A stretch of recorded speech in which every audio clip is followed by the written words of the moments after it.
सर्वमंगल मांगल्ये शिवे सर्वार्थ साधिके शरण्ये त्र्यंबके गौरी नारायणी नमोस्तुते। जय माता दी। आप सभी भक्तों को गुप्त नवरात्रि के छठे दिन की हार्दिक शुभकामनाएं। माता रानी की कृपा दृष्टि आप सभी भक्तों पर हमेशा बरसती रहे। इन्हीं शुभ मंगल कामनाओं के साथ आज का वीडियो शुरू करते हैं। प्रिय भक्तों, आज गुप्त नवरात्रि का छठा दिन है। नवरात्रि के छठे दिन माँ दुर्गा के कात्यायनी स्वरूप की पूजा की जाती है। माँ कात्यायनी को सिंह पर सवार दिखाया गया है। मान्यता है कि माँ कात्यायनी की पूजा करने से विवाह में आने वाली परेशानियां दूर होती हैं। वहीं गुप्त नवरात्रि का छठा दिन माँ त्रिपुर भैरवी को समर्पित है। देवी त्रिपुर भैरवी को बंदी छोड़ माता भी कहा गया है। पौराणिक मान्यताओं के अनुसार गुप्त नवरात्रि में माँ त्रिपुर भैरवी की पूजा करने से सभी प्रकार के कानूनी मामलों और कारावास आदि से मुक्ति मिलती है। यह माता अहंकार का नाश करने वाली मानी जाती है। दुर्गा सप्तशती के अनुसार त्रिपुर भैरवी के उग्र स्वरूप की कांति हजारों उगते हुए सूर्य के समान है। धार्मिक कथाओं में इस बात का वर्णन है कि माता त्रिपुर भैरवी की उत्पत्ति महाकाली के छाया विग्रह से ही हुई है। देवी भागवत के अनुसार छठी महाविद्या त्रिपुर भैरवी है।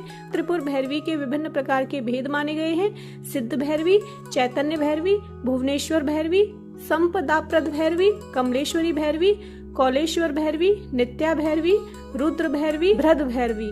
मान्यताओं के अनुसार माँ त्रिपुर भैरवी की पूजा करने वालों को विभिन्न प्रकार के रोगों से मुक्ति मिलती है। कैरियर कारोबार में वृद्धि होती है। ऐसा माना जाता है कि अगर कोई व्यक्ति सच्चे मन से माँ त्रिपुर भैरवी की आराधना करता है तो उसकी मन चाहे विवाह की इच्छा पूरी होती है और यही नहीं, समस्त पापों का भी नाश हो जाता है। भक्तों, गुप्त नवरात्रि के छठवें दिन आज हम श्रवण करेंगे श्री दुर्गा सप्तशती पाठ के अध्याय 11। उससे पहले श्रवण करेंगे श्री दुर्गा कवच, क्योंकि श्री दुर्गा सप्तशती पाठ से पहले श्री दुर्गा कवच श्रवण करना अत्यंत महत्वपूर्ण है। प्रिय भक्तों, श्री दुर्गा कवच को देवी कवच भी कहते हैं। इस कवच का पाठ करने से देवी भगवती अपने भक्तों पर प्रसन्न होकर उनकी रक्षा करती हैं। तो बोलिए माता रानी की जय। ओम नमः चंडिकाय। महर्षि मार्कंडेय जी बोले, हे पितामह, संसार में जो गुप्त हो और जो मनुष्यों की सब प्रकार से रक्षा करता हो और जो आपने किसी को आज तक बताया न हो, वह कवच मुझे बताइए।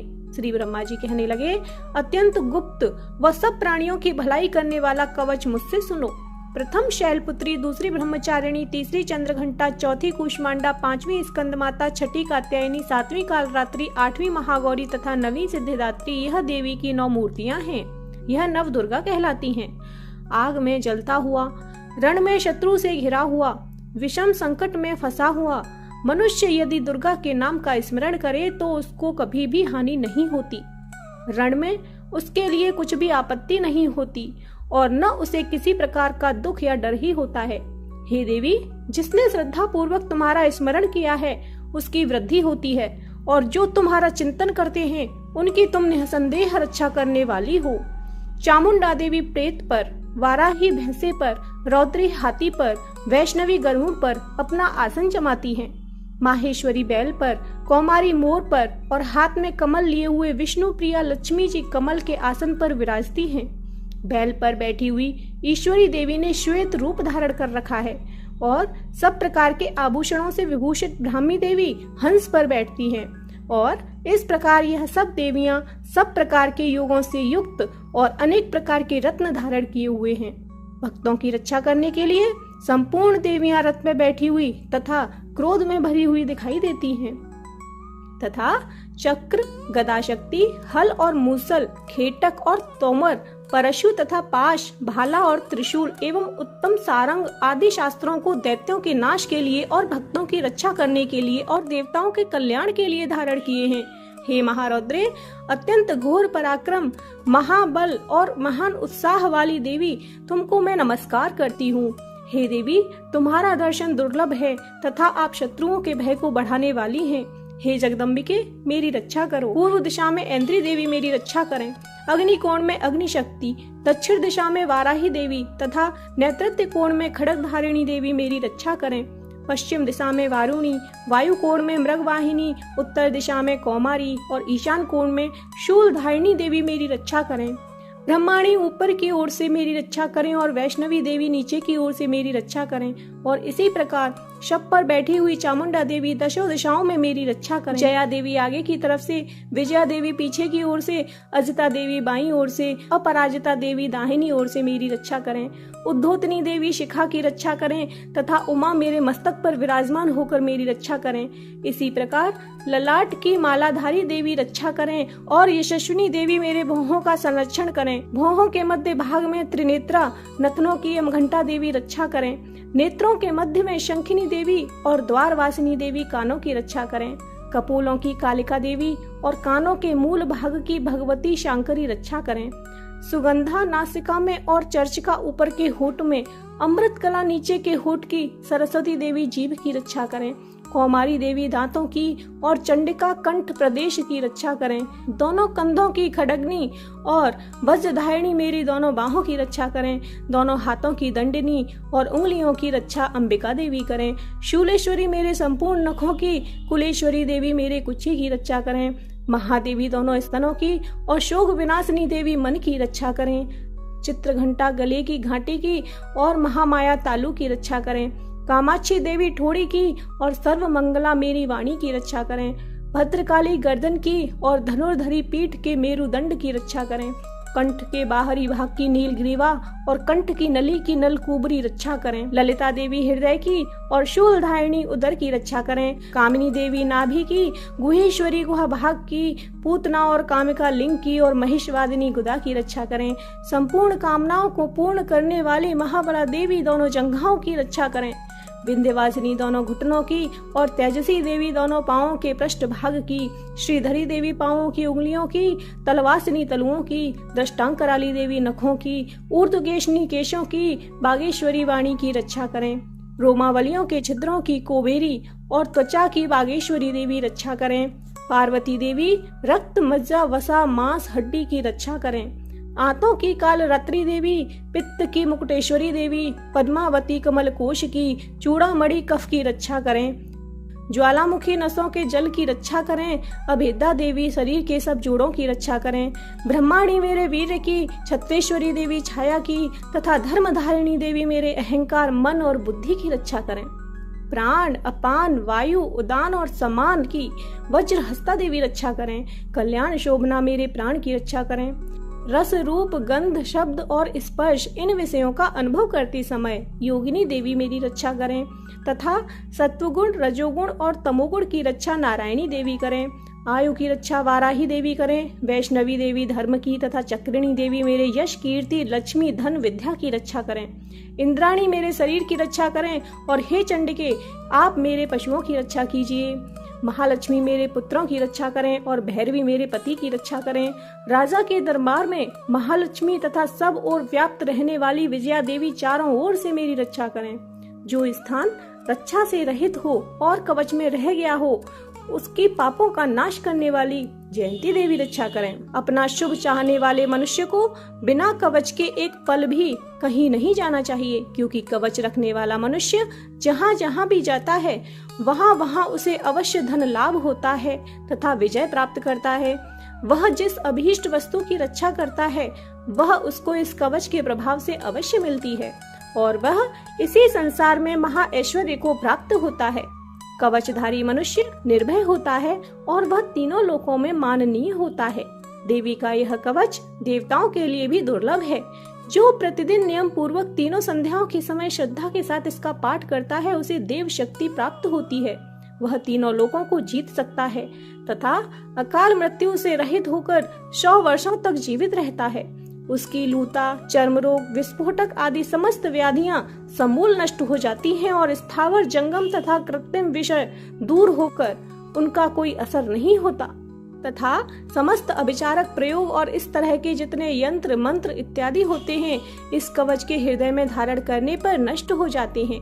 इसके अतिरिक्त पृथ्वी पर विचरने वाले भूचर, नभचर, जलचर प्राणी उपदेश मात्र से सिद्ध होने वाले निम्न कोटि के देवता, अपने जन्म के साथ प्रकट होने वाले देवता, कुल देवता, माला आदि डाकिनी, शाकिनी, अंतरिक्ष में विचरने वाली अत्यंत बलवती भयानक डाकिनियां, ग्रह, भूत, पिशाच, यक्ष, गंधर्व, राक्षस, ब्रह्मराक्षस, बैताल, कूष्मांड और भैरव आदि अनिष्टकारक देवता भी उस मनुष्य को, जिसने कि अपने हृदय में यह कवच धारण किया हुआ है, देखते ही भाग जाते हैं। इस कवच के धारण करने से मन और तेज बढ़ता है। जो मनुष्य इस कवच का पाठ करके उसके पश्चात सप्तशती चंडी का पाठ करता है, उसका यश जगत में विख्यात होता है।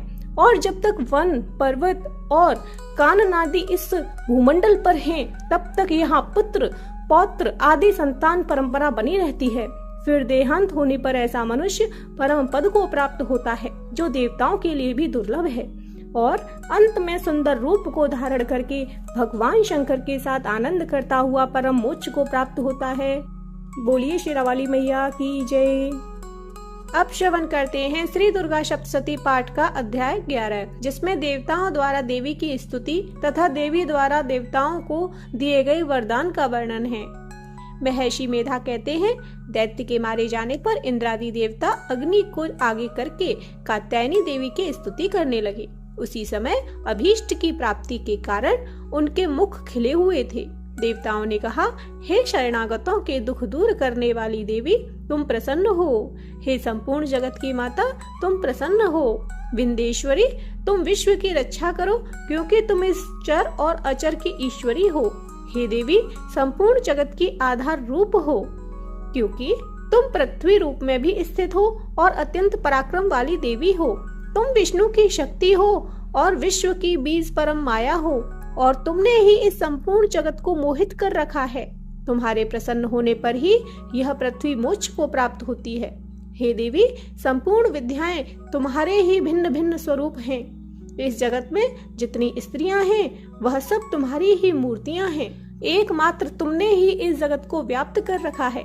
तुम्हारी स्तुति किस प्रकार हो सकती है, क्योंकि तुम परम बुद्धि रूप हो और संपूर्ण प्राण रूप स्वर्ग और मुक्ति देने वाली हो। अतः इसी रूप में तुम्हारी स्तुति की गई है। तुम्हारी स्तुति के लिए इससे बढ़कर और क्या युक्तियां हो सकती हैं।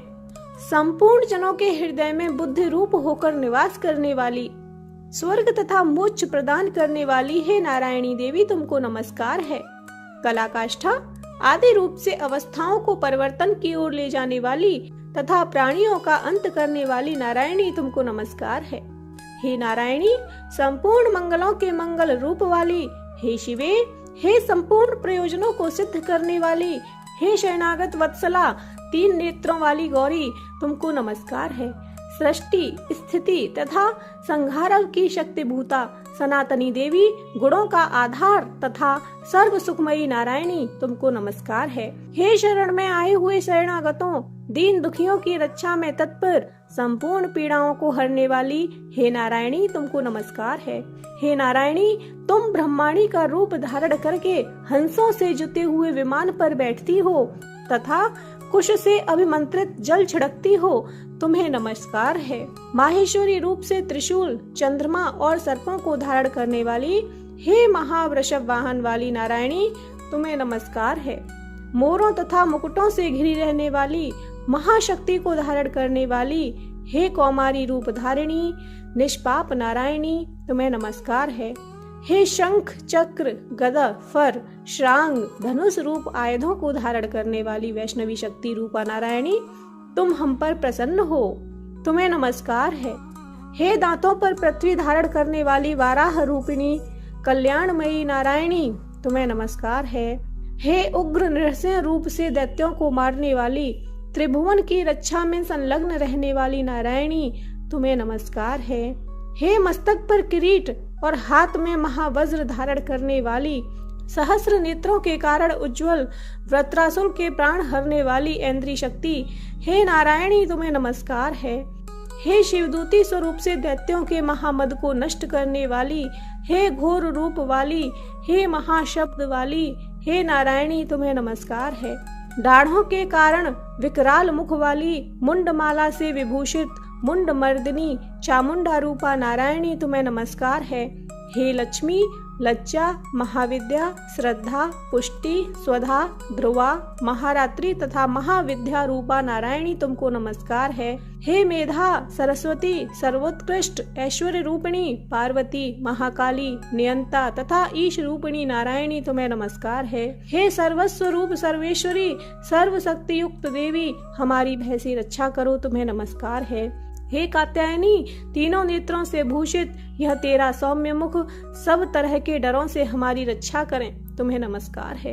हे भद्रकाली, ज्वालाओं के समान भयंकर, अति उग्र एवं संपूर्ण असुरों को नष्ट करने वाला तुम्हारा त्रिशूल हमें भयों से बचावे तुमको नमस्कार है। हे देवी, जो अपने शब्द से इस जगत को पूरित करके दैत्यों के तेज को नष्ट करता है, वह आपका घंटा इस प्रकार हमारी रक्षा करे जैसे कि माता अपने पुत्रों की रक्षा करती है। हे चंडिके, असुरों के रक्त और चर्बी से चर्चित जो आपकी तलवार है वह हमारा मंगल करे, हम तुमको नमस्कार करते हैं। हे देवी, तुम जब प्रसन्न होती हो तो संपूर्ण रोगों को नष्ट कर देती हो और जब रुष्ट हो जाती हो तो संपूर्ण वांछित कामनाओं को नष्ट कर देती हो। और जो मनुष्य तुम्हारी शरण में जाते हैं उन पर कभी विपत्ति नहीं आती, बल्कि तुम्हारी शरण में गए हुए मनुष्य दूसरों को आश्रय देने योग्य हो जाते हैं। अनेक रूपों से बहुत प्रकार की मूर्तियों को धारण करके इन धर्मद्रोही असुरों का तुमने संहार किया है। वह तुम्हारे सिवा कौन कर सकता था। 14 विद्याएं, 6 शास्त्र और 4 वेद तुम्हारे ही प्रकाश से प्रकाशित हैं। उनमें तुम्हारा ही वर्णन है। और जहाँ राक्षस विषैले सर्प शत्रुगण हैं, वहाँ और समुद्र के बीच में भी तुम साथ रहकर इस विश्व की रक्षा करती हो। हे विश्वेश्वरी, तुम विश्व का पालन करने वाली विश्व रूपा हो, इसलिए संपूर्ण जगत को धारण करती हो। इसलिए ब्रह्मा, विष्णु, महेश की भी वंदनीय हो। जो भक्ति पूर्वक तुमको नमस्कार करते हैं वह विश्व का आश्रय देने वाले बन जाते हैं। हे देवी, तुम प्रसन्न हो और असुरों को मारकर जिस प्रकार हमारी रक्षा की है, ऐसे ही हमारे शत्रुओं से सदा हमारी रक्षा करती रहो। संपूर्ण जगत के पाप नष्ट कर दो और पापों तथा उनके फल स्वरूप होने वाली महामारी आदि बड़े बड़े उपद्रवों को शीघ्र ही दूर कर दो। विश्व की पीड़ा को हरने वाली देवी, शरण में पड़े हुओं पर प्रसन्न हो। त्रिलोक निवासियों की पूजनीय परमेश्वरी, हम लोगों को वरदान दो। देवी ने कहा, हे देवताओं, मैं तुमको वर देने के लिए तैयार हूँ। आपकी जैसी इच्छा हो वैसा वर मांग लो, मैं तुमको दूंगी। देवताओं ने कहा, हे सर्वेश्वरी, त्रिलोकी के निवासियों की समस्त पीड़ाओं को तुम इसी प्रकार हरती रहो और हमारे शत्रुओं को इसी प्रकार नष्ट करती रहो। देवी ने कहा, वैवस्वत मनवंतर के 28वें युग में 2 और महाअसुर शुंभ और निशुंभ उत्पन्न होंगे। उस समय मैं नंद गोप के घर से, यशोदा के गर्भ से उत्पन्न होकर विंध्याचल पर्वत पर शुंभ और निशुंभ का संहार करूंगी। फिर अत्यंत भयंकर रूप से पृथ्वी पर अवतीर्ण होकर मैं वैप्रचित्त नामक दानवों का नाश करूंगी। उन भयंकर महाअसुरों को भक्षण करते समय मेरे दांत अनार पुष्प के समान लाल होंगे।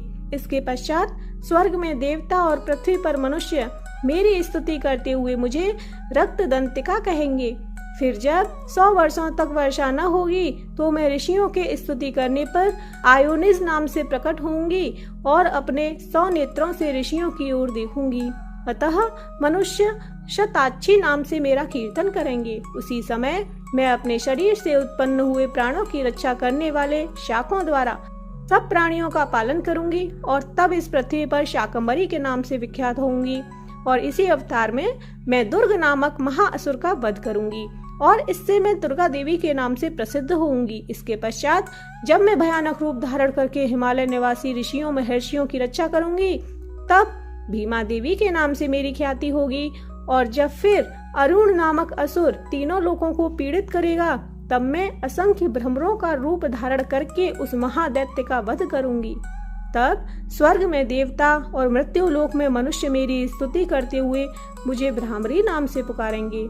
इस प्रकार जब जब पृथ्वी राक्षसों से पीड़ित होगी, तब तब मैं अवतरित होकर शत्रुओं का नाश करूंगी। बोलिए शेरावाली मैया की जय। प्रिय भक्तों, श्री दुर्गा सप्तशती पाठ का अध्याय 11 यही समाप्त होता है। इससे आगे की कथा कल श्रवण करेंगे। तो प्रेम से बोलिए जय माता दी।